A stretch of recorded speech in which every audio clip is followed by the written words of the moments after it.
Et alors comment faire pour tromper sans tromper?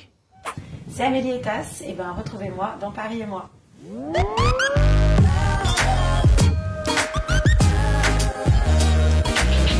C'est un vrai plaisir parce que vous êtes parisienne, vous connaissez très bien Paris, j'ai vu que vous connaissez énormément d'adresses, alors on va pouvoir parler de tout ça.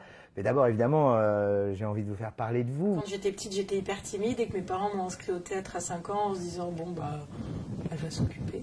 Et moi je vais pas quitter la scène, j'y allais tout le temps en vacances, je m'inscrivais à tous les stages de théâtre, toutes les colos et tout. Je suis très amoureuse des chanteurs français, donc Julien Doré, je trouve qu'il écrit magnifiquement bien, il a complètement fêlé, donc ça j'aime. Il y a Camille que j'adore, il y a Angèle que j'ai découvert il y a pas très longtemps. Et en comédienne, j'ai vu que tu aimais beaucoup Valérie Lemercier. Ah oui, c'est mon dieu absolu, Valérie Lemercier. Marina Foïs et Valérie Lemercier, si je meurs demain, je voudrais être incarnée en elle. Vous écrivez sur votre site internet que le rôle qui peut-être vous effraierait le plus, ce serait un rôle qui vous ressemblerait trop. Dans Scène de ménage, ils jouent vachement avec nos personnalités, avec nos défauts, et les auteurs ont vachement chopé de trucs à moi. Le personnage de Camille me ressemble quand même pas mal.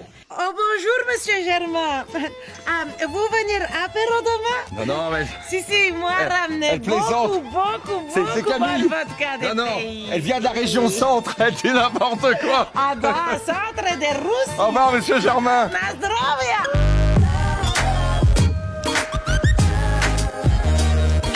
Qui est le plus drôle? GG, c'est quand même GG, c'est oui. mon chouchou parce que il est tellement drôle, Ouais, il ça. adore se mettre en caleçon. Marion, elle est assez taquine. Hein. Ouais, mine de rien, elle est assez taquine, elle est très rigolote. Bah, franchement, Grégoire, parce que c'est avec lui que je passe ma vie, il est très observateur, c'est un grand méchant doux. Comme ça, il a l'air de brasser beaucoup d'air et de faire beaucoup de bruit pour exister. C'est un mec très observateur et très attentif. Je crois sincèrement que je suis la plus stressée. Je suis un peu la bonne élève. J'ai encore l'impression d'être au CP, moi, avec eux. Je les regarde comme les grands CM2. David Morat. David Morat, t'as l'impression que la vie glisse sur lui. C'est simple. Il est extrêmement drôle et relax. Ouais, ça, tout a l'air simple. Audrey, je sais pas, elle a un petit genre... c'est vrai non, je sais pas, elle a un peu une tête d'hypochondriaque. Il faut qu'on s'en aime. Je sais pas du tout.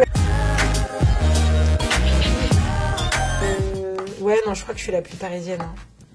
David, il habite dans le même quartier, donc de temps en temps, les gens sont là. Ah, on se croise au marché et tout.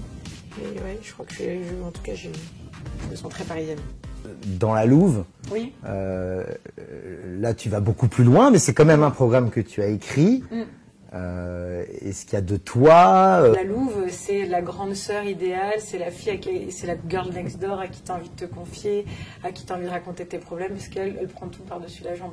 Bravo, vous êtes une fille bien, amoureuse, aimée, fidèle, très fidèle. Tellement fidèle que vous interdisez d'aller voir ailleurs. Ce qui est très bien, hein. Seulement vous dégoulinez de frustration et l'envie de vous faire salement souiller par un inconnu ne vous quitte plus. Mais céder à la tentation, ça serait comme se jeter sur un pain au chocolat au 3e jour de régime. Facile et décevant. Mais alors comment faire pour tromper sans tromper? Après, la différence de la Louve, c'est que la Louve, faut pas toujours écouter ses conseils non plus. Parce qu'elle a tendance à dire quand même un paquet de conneries. Mais oui, j'aime bien ce rôle un peu de grande sœur. J'aime bien être un peu indispensable. Tu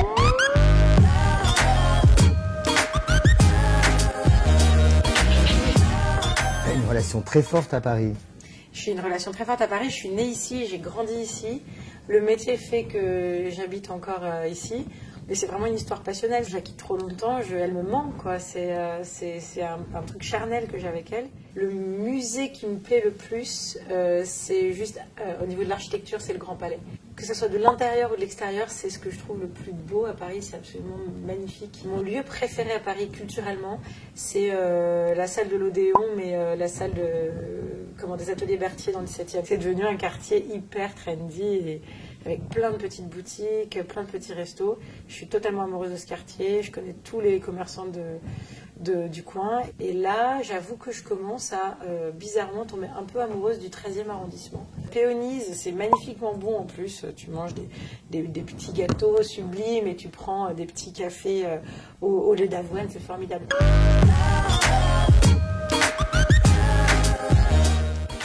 Tu aurais envie d'un petit acapella Alors là, j'ai évidemment aux Champs-Élysées qui arrive dans ma tête, mais j'ai quand même ma conscience qui dit fais gaffe, ça va être en vidéo, donc tu vas pas t'afficher.